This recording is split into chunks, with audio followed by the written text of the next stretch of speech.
Good afternoon, Tuscaloosa and Internet World. Happy Tuesday to you guys. I hope you're having a great Tuesday so far. It is a rainy Tuesday here in Tuscaloosa, but we're going to have as much fun as we can here on the Joe Gaither Show, a part of the BamaCentral.com broadcasting network. Right here on BamaCentral.com. I appreciate everybody hanging out with us on Apple Music, Spotify, YouTube, Facebook, and Twitter. You can check us out anywhere that you get your podcast. Right there, just look up the Joe Gaither Show on Bama Central, or you can find me on the social medias at Joe Gaither 6. So appreciate everybody hanging out and joining us today. We're going to call a little audible. I know yesterday we teased you and told you were going to have Amari Jefferson, class of 2024 wide receiver, joining the program. Unfortunately, Amari had a couple of things pop up earlier today. He shot me a message. He was very kind about it. Said, hey man, can we push it to another day? I'm hopeful that we'll have Amari Jefferson tomorrow join us to talk about his visit to Alabama this past weekend. He sat right next to Nick Saban, so I'm really looking forward to hearing what he might have to say about his visit and just kind of about his college outlook, as he has a very interesting path really in front of him. He's already a Tennessee baseball commit, and really every SEC school wants him to come to play wide receiver as well. So Amari Jefferson, I'd love to catch up with him tomorrow, but we're not going to hear from him today, unfortunately, but we're going to have, he did let me know with enough time where I got myself a little plan together, and we're going to have a fun show. Before we get into it, I want to let you know that you can check out all of our shows on the Bama Central Broadcasting Network. You can check out our friends All Things Bama and Blue Collar Unplugged right here on the BamaCentral.com Broadcasting Network. Our man Blake Byler doing great work on Blue Collar Unplugged, and actually some of Blake's work is what we're going to talk about today. I've got a list of several things to talk about to get into today. Brandon Miller's having a private workout. The NBA season ended yesterday. Alabama baseball having a press conference today. A little bit of a transfer, details on some transfer issues, and Jonah Williams making some news in the NFL, going to NFL minicamp today with the Cincinnati Bengals and meeting for the first time with the Cincinnati Bengals this offseason after kind of having a little bit of a spat with their front office. So we got those on the topics, but also I got a little creative since we had a little time, and now it's officially the offseason. Also, we're going to play a little game, and I'd love for you to play with us. You can send me your submissions at Joe Gaither 6, or jump in on the comments right here on the Facebook side of things or Twitter side of things. Look, we're going to play top 10 Alabama performances from this past academic year. The baseball team wrapped up the athletic season on Sunday, so basically that's the end of the academic calendar year. Football all the way through baseball, the academic calendar year is now concluded. So with that being said, I came up with a list of the 10 best performances across all of sports at the University of Alabama. The 10 best performances, and we'll talk about that. We'll count them down 10-1. And if I missed one, you guys can jump in and say, hey, Joe, don't forget about this guy or this girl. Don't forget about this awesome moment from this past year. It was a great year. I mean, come on, before we get into it, it was a great year here at the Crimson Tide. I mean, look at it. The football team was 11-2. You went to the Sugar Bowl and you kicked the bleep out of Kansas State. You beat the doors off of them. Oh my gosh, Alabama soccer was SEC champions. Went to the Final Four. Men's basketball won the double. Got to the Sweet 16 school record wins. The women's basketball got back to the NCAA tournament, and their trajectory is up. Gymnastics got to the regional finals. Men's cross country had a great year. SEC champions and getting into an NCAA championship meet. Women's cross country also winning the SEC. Look, men's track and field indoor qualifiers, outdoor top 8 in the NCAA. The ladies indoor qualifiers, top 5 in outdoor. Okay, these are smaller sports, but this is success across the board. Men's golf, regional champions, got to the NCAA tournament, finished in the top 14. Finished in the top 14 of golf. Women's golf got to the regional. Softball, look, we talked about softball at length for the last couple of weeks. They won the Tuscaloosa regional, they won the super regional, and got to the College World Series. And then boom, baseball won the Tuscaloosa regional and got to the supers. It was a great year across all sports. So we'll talk the second half of the program. We'll talk the second half of the program about the top 10 performances that you saw in an Alabama uniform this season. But let's start with some stuff from last night real quick. This is not Alabama news, but obviously the NBA season came to a conclusion last night. The Miami Heat ended up falling to the Denver Nuggets. It's the first NBA championship for the Denver Nuggets. Congratulations to the Nuggets. Awesome. The basketball season is now officially over, and we can focus on the NBA draft, because that's going to catch my attention a little bit more, as Brandon Miller is in line to get drafted in the top 5. Actually, Brandon Miller has a private workout with the Charlotte Hornets today, so we're going to see if Brandon can impress the Charlotte Hornets later on today and make sure that he is secured at that number 2 overall selection. Obviously, I'm sorry for Brandon, but you ain't going to go number 1. Victor Wembanyama is obviously the number 1 overall draft pick this coming year, and that's A-okay. You can get drafted in the top 5, make a lot of money, and have a great NBA career look throughout time. And so hopefully Brandon's workout with the Charlotte Hornets goes well today, and he can basically solidify. We talked with Blake last week, and Blake and reports are out there that the Charlotte Hornets are solidified and basically set in stone that they're taking Brandon Miller. But we're still, 3 weeks away from the draft. I think 10 days. I think it's June 23rd. Let me double check my calendar. I think it's June 23rd. 22nd. Yeah, 22nd is the NBA draft, that Thursday night. And so we'll watch Brandon Miller and Noah Clowney and, hell, Charles Bediako. See if Bediako gets selected as well. So that's kind of what's up with Denver closing out the NBA season. Now with the Heat being eliminated, I will check in our friend Keith Askins. Keith Askins, former Alabama basketball player, is kind of a scout/player development front office, serves a very big front office role with the Miami Heat. I was told, not allowed to do media obligations while the playoffs are on. The entire Heat culture front office embodies the Heat culture, and they go 0 dark 30. They don't do any media while the team's in the playoffs. And so I can appreciate that. We'll hopefully get to spend some time with Keith Askins here in the next couple of weeks. Now that Miami had an amazing season. Amazing playoff run for an 8 seed. I mean, they're going into the last couple of weeks of the NBA regular season, wondering if they should really go for it and try to make a run, or if they should tank and get in position to take Victor Wembanyama. They go for it. They ended up beating the Bucks. They beat the Knicks. They beat the Celtics. It's all right to lose to the Nuggets in that fashion.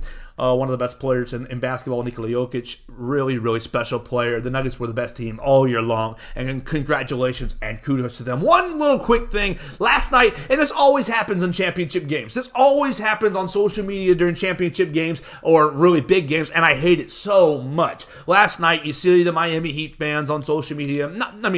Not a lot, but enough to come across my timeline. And you see them ripping TVs off the wall, slamming TVs, throwing stuff. You saw the same things when 2nd and 26, the Georgia supporters ripping down TVs. I know that's probably a skit. I know it's probably just a social media skit, and they're probably using old TVs, or they're probably just trying to do something for likes, clicks, and views.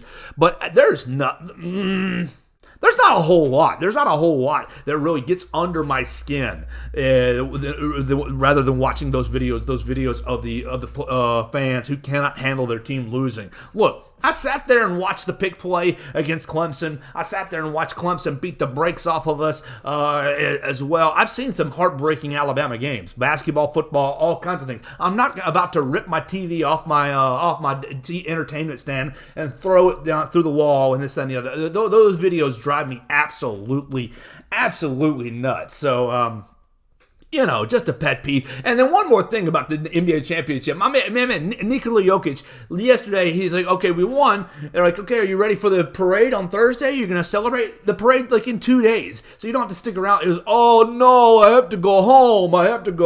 All he wants to do is go back to Serbia, hang out with his horses, and drink beer. And it's just like, how is this man the best big man in the NBA? Oh, I just want to go home. He doesn't want to stick around for the victory parade, that he so rightfully rightfully earned. So I think he's a hilarious figure, and really anybody who's watching the NBA, I know he doesn't have a whole lot of star power, but I think that he's an underrated funny man. I think he's an underrated funny man. He's unintentionally funny. When he just he looked at his phone last night. Oh man, so many text messages, and he's just like, I have to turn my phone off. I think he's just unintentionally funny, and so I enjoy characters like that. All right, let's spin it back to Alabama real quick before we get into our list of top 10 performances this past season, this past 2022-23 academic season.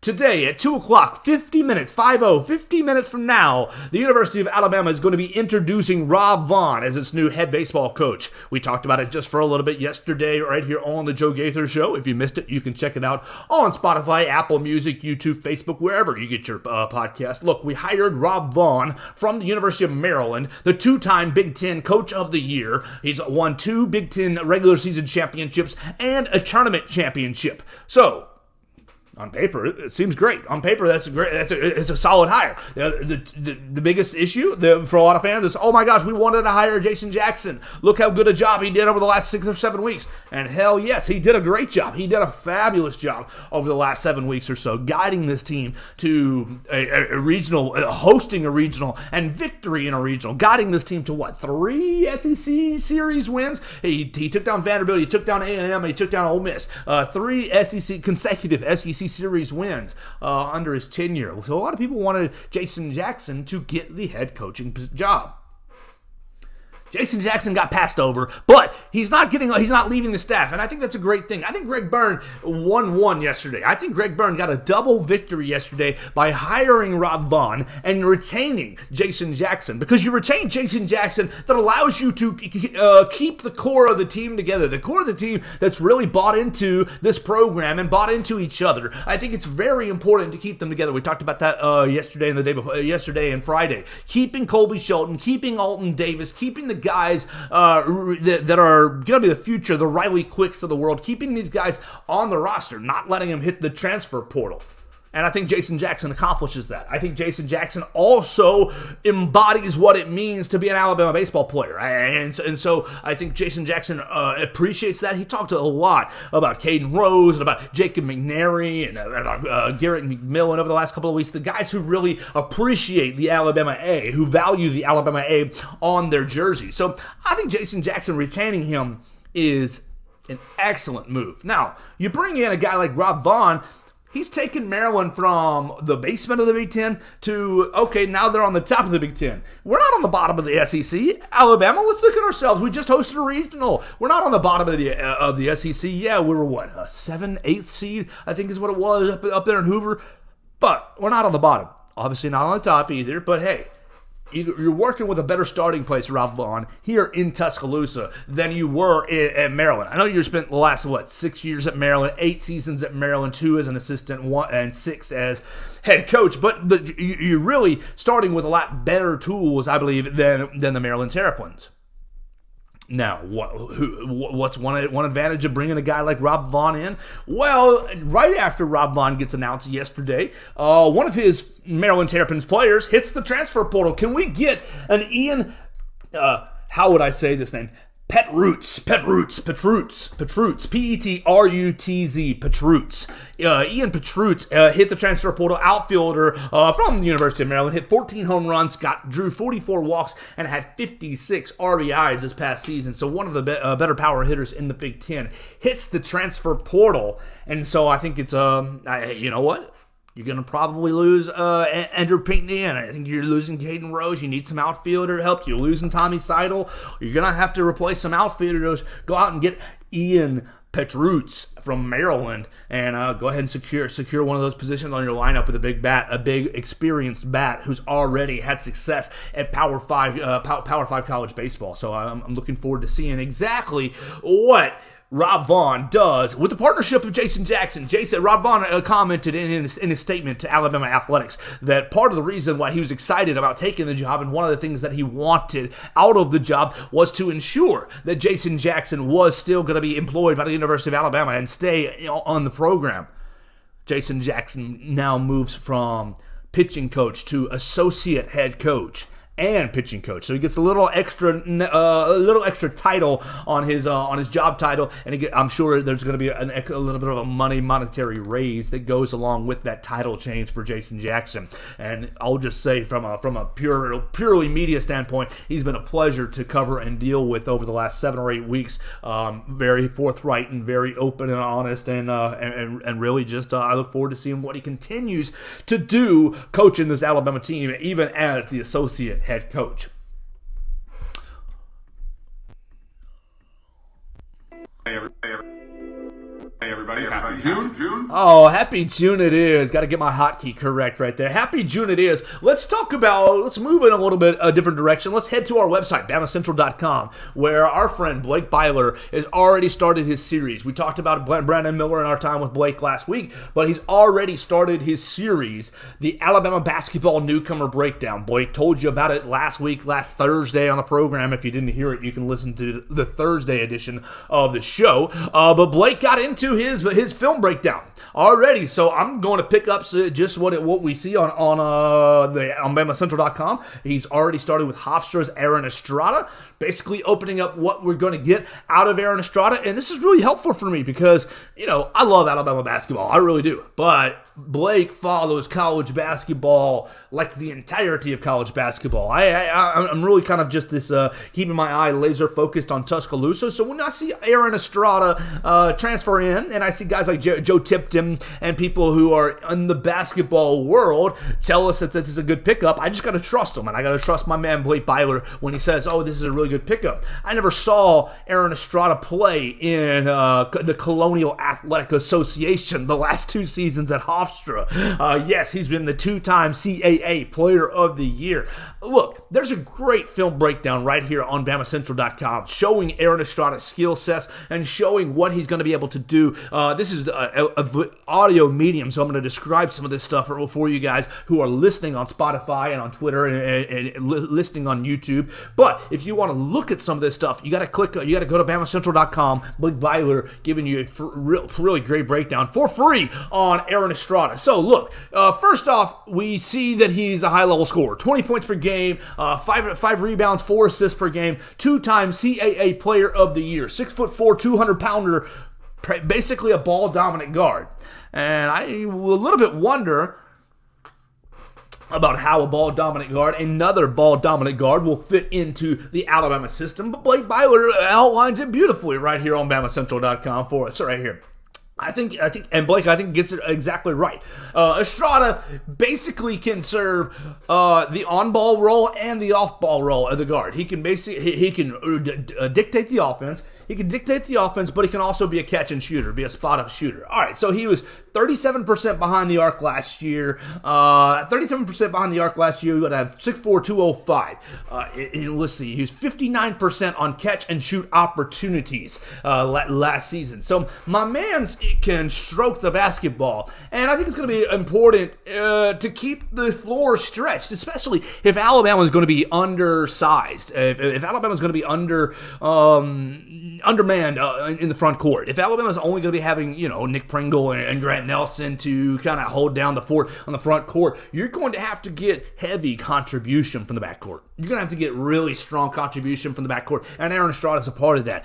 Blake makes an interesting point in his article. Perhaps Nate Oates will opt to bring Javon Quinterly off the bench again in 2023 and 4, and essentially making him the 6th man. And goodness gracious, you think Javon Quinterly off the bench as a 6th man puts the SEC coaches into nightmares. And so he suggests perhaps Aaron Estrada could be that starting point guard. And you have Mark Sears right off the side. He and Sears end up being the ball-dominant guards, and then Quinterly comes in to replace one or the other, given the minutes or the production. And so I think you're going to see Quinterly, Sears, and Estrada basically all play interchangeable roles. I believe Estrada just a little bit bigger, though. Obviously, he is obviously bigger than Sears and Estrada. But I think that he provides you maybe not as effective defensively as Namari Burnett did, but I think he's going to be a better offensive player than Namari was. Now, Namari was hindered, obviously. Namari was hindered by injury. Golly, what bad luck for Namari Burnett throughout his entire time here at Alabama. Namari hindered with an ACL, hindered with a broken wrist, hindered with a shoulder deal. I'm brokenhearted to lose Damari, and I think he's going to perform really well at Michigan if he stays healthy. If he's able to stay healthy, I think that Juwan Howard's going to have a really fine player on his hands right there. So, Aaron Estrada, your first breakdown is available right there on BamaCentral.com. You can check out my man Blake Byler's work, and it's great. It took me about 10-15 minutes to check it out and read it all the way through, and Blake's got about 5 or 6 different clips. He's got him working in the pick and roll, dishing off to assist man. He's got him shooting the three. He's got him attacking the basket, showing a lot better skill with his left hand than right. But Aaron Estrada going to come into the Alabama Crimson Tide team, and really, Nate Oates, we need him. You need him to play well, and you need him to be a big-time contributor. Blake Byler showing exactly how he can be a big-time contributor on BamaCentral.com. Hey everybody, happy June. Hey everybody, happy June. All right, let's go in a weird direction before we keep it back to Alabama. I want to talk about Baby Gronk real quick. If you don't know who Baby Gronk is, consider yourself blessed. Consider yourself blessed because Baby Gronk is a child, obviously Baby Gronk. What's his real name? His real name is Madden something. His real name is Madden San Miguel. Yes, Madden San Miguel, but his parents call him Baby Gronk. And look, you've seen him on social medias. If you've been on social media at all over the last 3 years, the kid's a 4th, 5th, 6th grader, 3rd, 4th, 5th grader, and his parents have turned him into a social media superstar. And it just makes me wonder, what are we doing with these kids? What are we doing? Are we so desperate?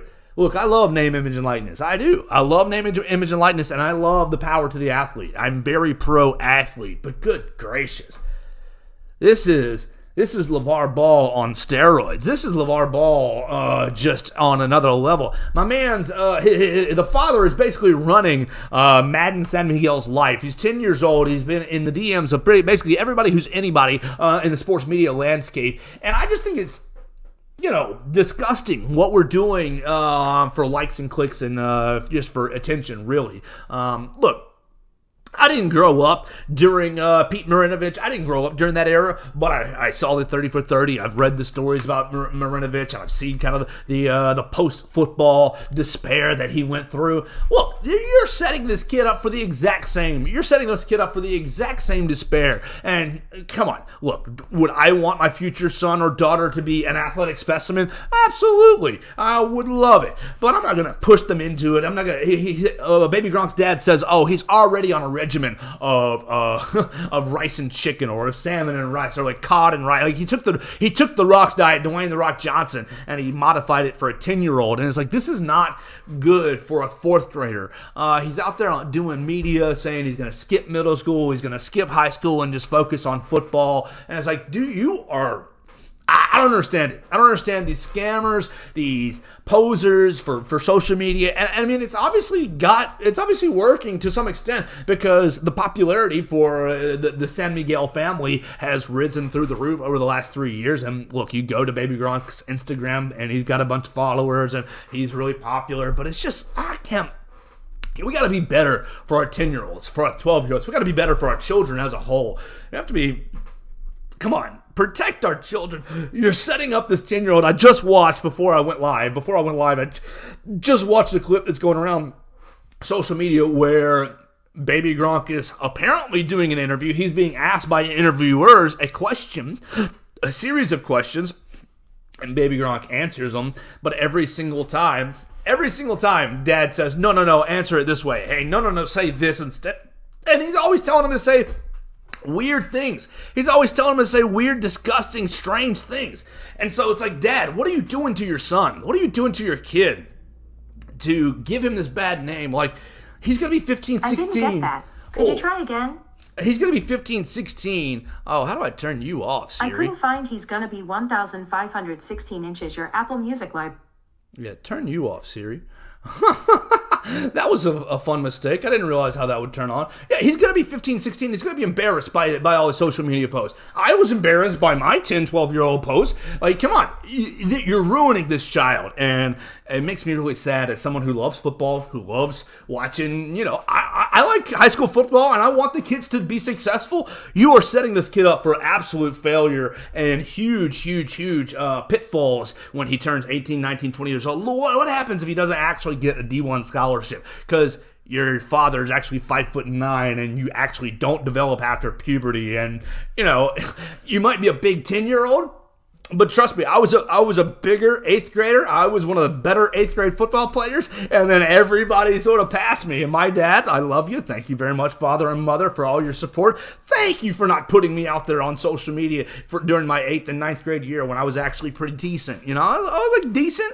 But then quickly people passed me by and like puberty caught up. So thank you for my parents letting me just develop and experience football for what it was going to be for me personally. I think they're robbing this young man, Madden San Miguel, Baby Gronk. They're robbing him of what the experience of football really can be. It's not about the lights. It's not about the money and the glitz and the glamour. Obviously that comes with it when you're really, really good. But that's only for the 1%. I wasn't that 1%. I still love football from my experiences, and I'm thankful for my experiences. I feel and wonder and worry that Baby Gronk is going to be robbed of genuine experiences playing this game of football. And come on, I condemn the parents. I condemn the parents big time doing that. All right, let's. Sorry to waste your time with Baby Gronk. I know you all love 12-year-old football talk. Hey everybody, happy June. All right, one more football topic, and then we're going to get to our countdown. Our countdown is going to be the top 10 Alabama athletic performances from the 2022-23 academic season. We know it wrapped up on Sunday, so we're going to count down the top 10 individual performances. If you've got a performance that you want to nominate, feel free, jump in on the comments. I see my man CJ Watson already did jump in on the comments, saying, hey, what's up? What's going on, CJ? I hope you guys are doing well. Your top 10 Alabama performances from this past season coming up next after our final topic, which is Jonah Williams. Jonah Williams, left tackle, right tackle? Some sort of guard, some sort of lineman for the Cincinnati Bengals. You all know him, you love him. He played here for a long time. He played left tackle right here for the Crimson Tide. Drafted by the Cincinnati Bengals. Got hurt this past year. You guys all know the Bengals have been on the up and up and up from... on the up and up for the last handful of years since they drafted Joe Burrow. Obviously got to the Super Bowl and then unfortunately lost, but the Bengals on the up and up this past season. Thanks, Joe Will, I love you, and pick it up, have a little cup of coffee, you'll be a-okay. They go out in off season and they pull in Orlando Brown and they say, hey, you're going to be our new left tackle, you're going to protect Joe Burrow. This was all during kind of the same time that Jonah Williams is hurt, recovering, knee injury. I'm 60%, I'm 80%, not quite there to full go, but not officially hurt. He's still coming back from injury. So apparently Jonah Williams he skips out on OTAs. A week or two ago, he skips out on OTAs, and this week is the beginning of NFL veterans NFL minicamp. So you have to be there or you're going to get fined. Jonah Williams does show up to Cincinnati camp, and he says, okay, I'm all in. He says, I tried to get communication with the Cincinnati front office about, hey, you're signing Orlando Brown? Are you moving me to right tackle? What's the deal here? What's going on? Jonah Williams says nobody talked to him. Jonah Williams says they couldn't get a hold of him. Jonah Williams said they had to put in the request for a trade by text. They had to text in the request for a trade because nobody would talk to him because they couldn't get a hold of anybody. And this is like the second time this offseason, first time with an Alabama player, but the second time this offseason that a player has come out and said, I could not get a hold of my front office. The last one, obviously, my big villain, Aaron Rodgers. They know they had to FaceTime me. Gutenkirch, they had to FaceTime me. I don't have any service. I tried to call, leave a message. These are grown men with real technology. Like, okay, I'm not a millionaire, but I have enough technology where I can shoot a text message, I can FaceTime, I can call somebody, I can WhatsApp, I can, Facebook Messenger, I can get a hold of people.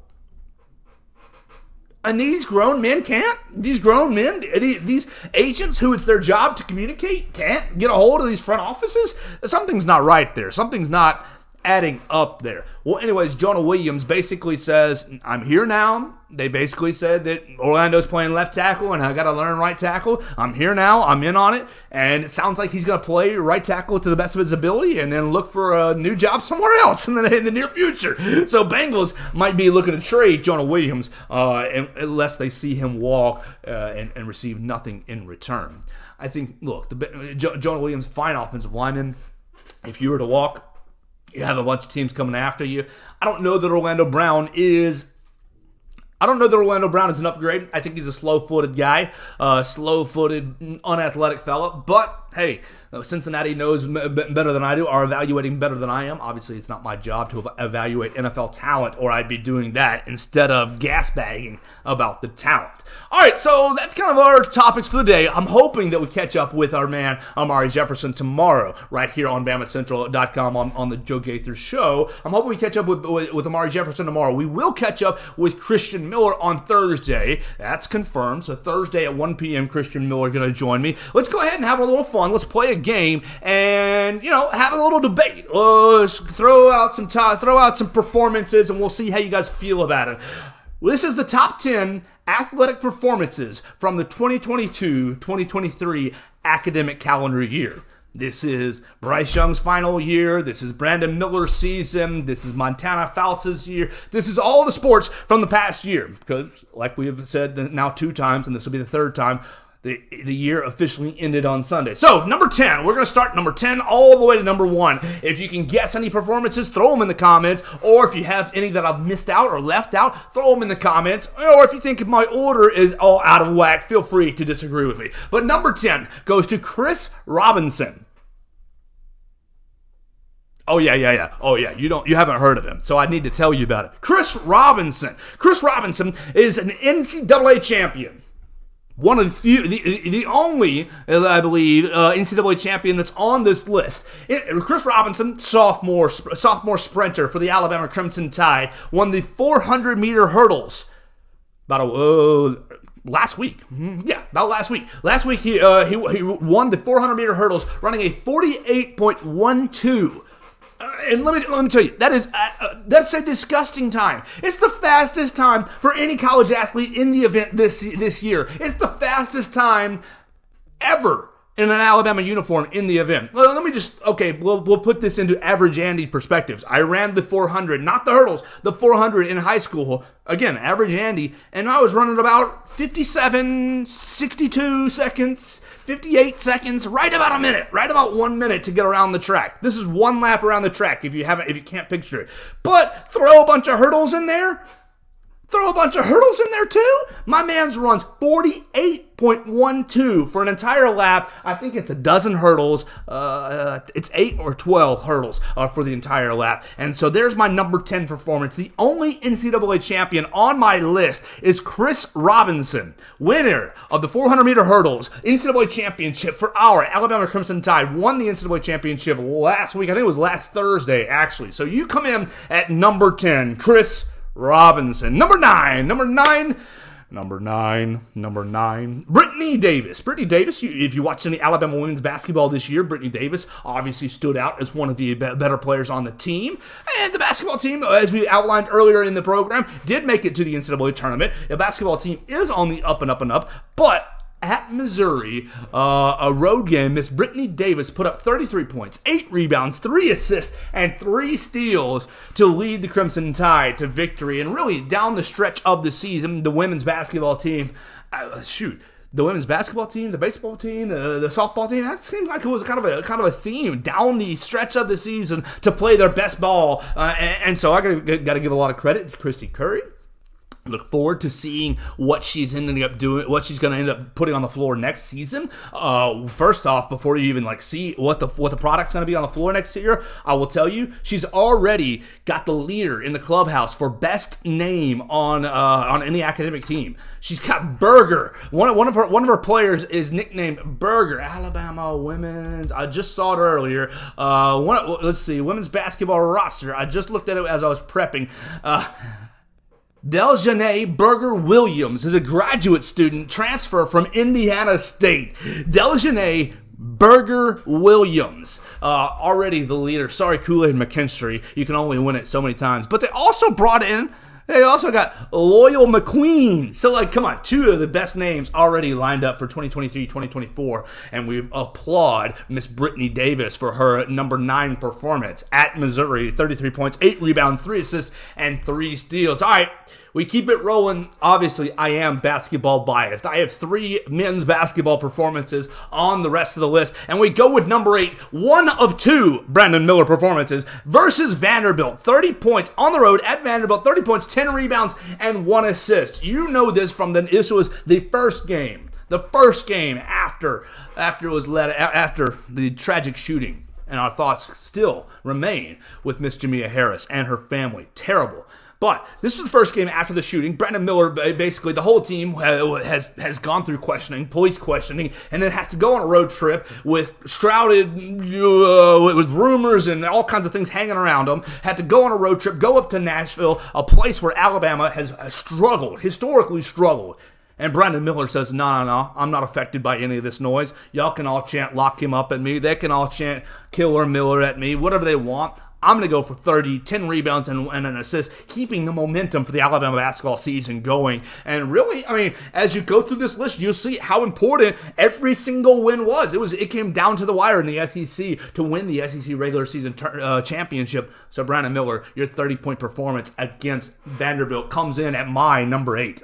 Number 7, you cannot leave any of the football guys out. I only have one defensive performance from last season. No, it's not Will Anderson. No, it's not Jordan Battle or Kool-Aid McKinstry. It's none of those guys. It's Eli Ricks.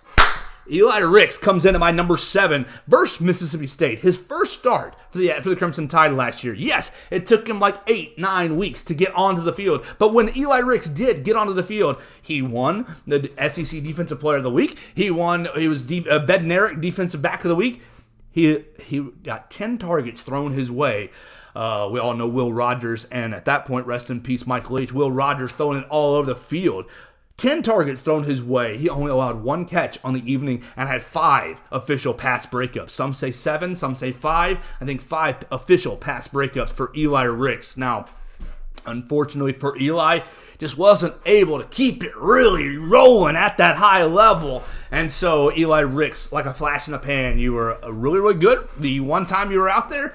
And hopefully we'll see you play and catch on in the NFL. Let's keep it going with some football. Number 6, my boy, baby Bryce Young. Oh, I love you so much, Bryce. I have Bryce on here 2 times, and here's the first. I know it was a loss. It was a terrible game. 35-52, 455 passing yards, and 2 touchdowns. 2 touchdowns for Bryce Young against Tennessee. Oh my gosh, terrible night. Alabama obviously lost. You needed one more completion. You needed one more completion to Jahmyr Gibbs. If you'd have taken that 36 for 52 for 475 yards, you'd walk away with the win.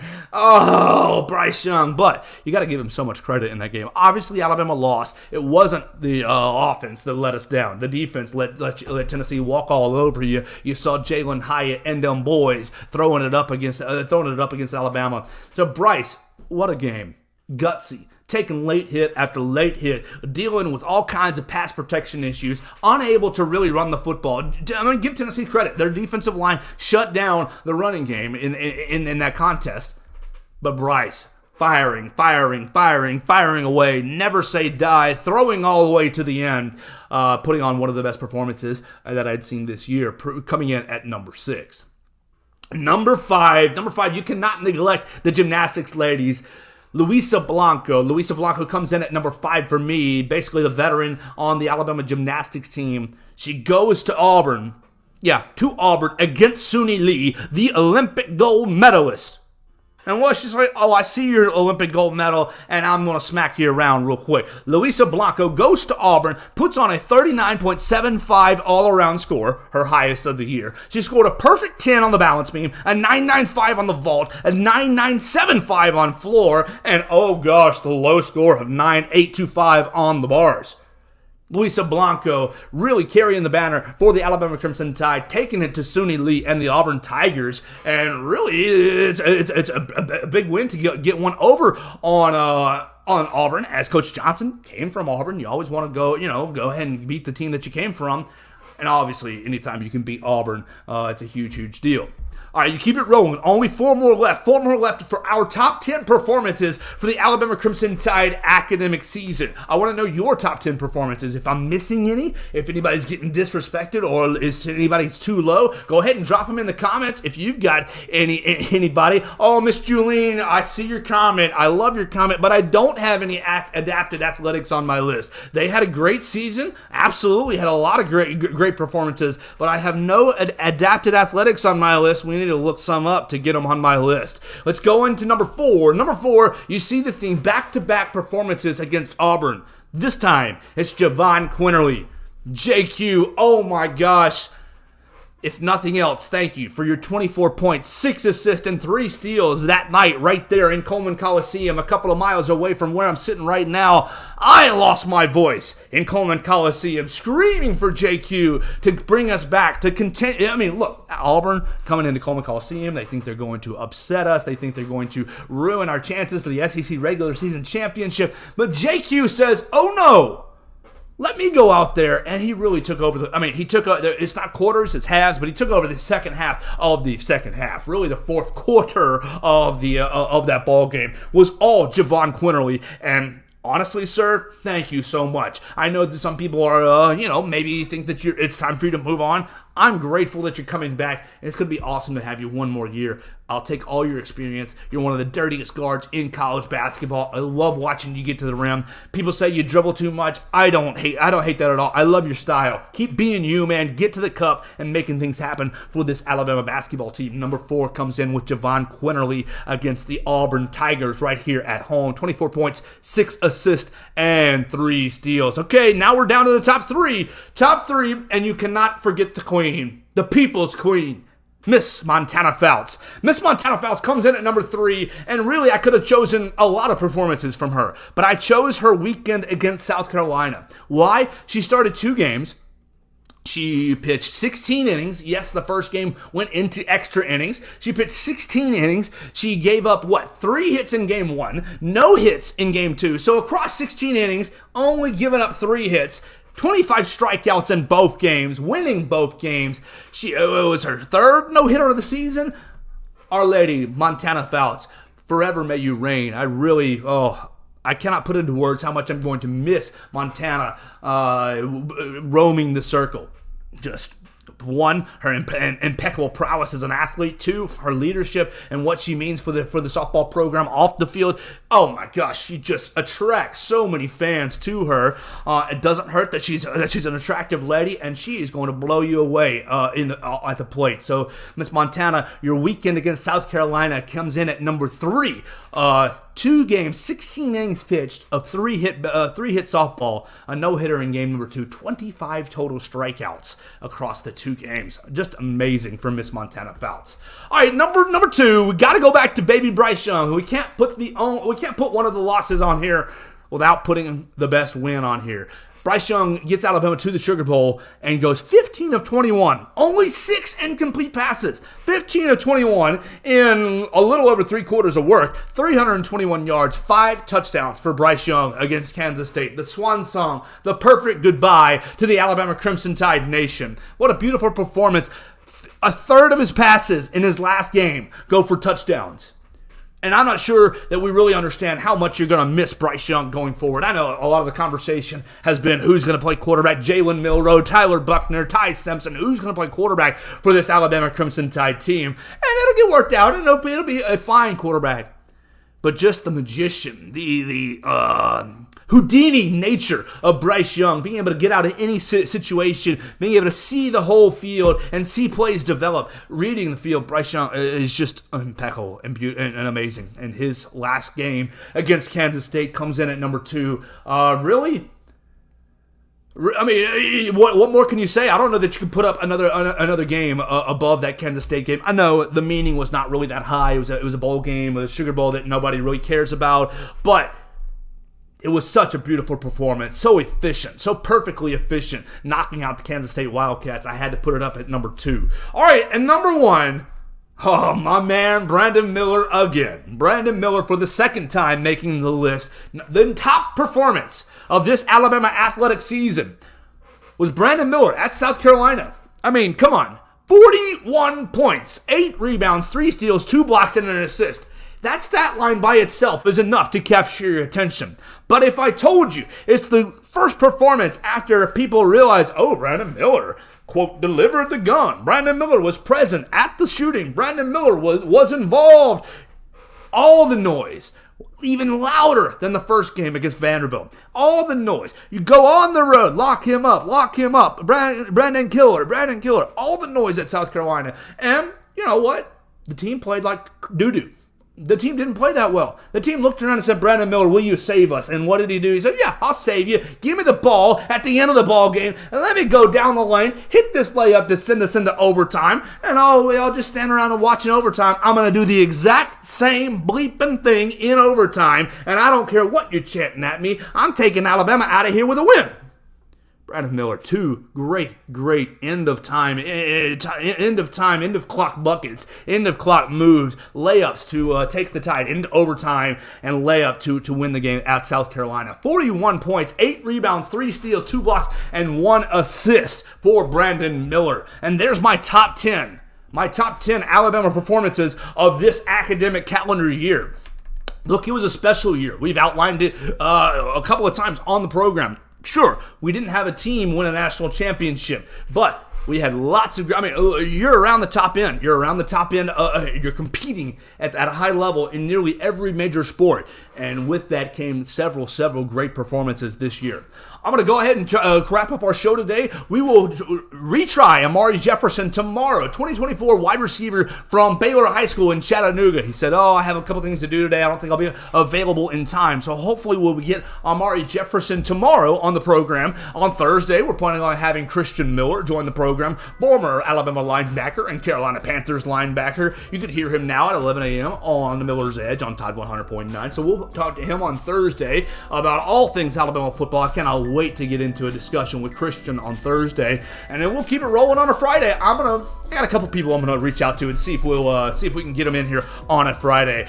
I want to know your top 10 performances of the season. Drop it in the comments. Drop it on my Facebook. Put it on my Twitter at Joe Gaither 6. Stay with us tomorrow. We'll be back live at 1 p.m. right here on the Joe Gaither Show on BamaCentral. We love being a part of BamaCentral.com and being a part of the BamaCentral Broadcasting Network. We want to encourage you to follow my friend Chris Walsh at Writing Walsh. Follow me at Joe Gaither 6, and listen to all of our other podcasts on the BamaCentral Broadcasting Network. All things Bama and Blue Collar Unplugged. For you, the listener, for Joe Gaither, that's me. I'll be back tomorrow with another edition of the Joe Gaither Show right here on BamaCentral.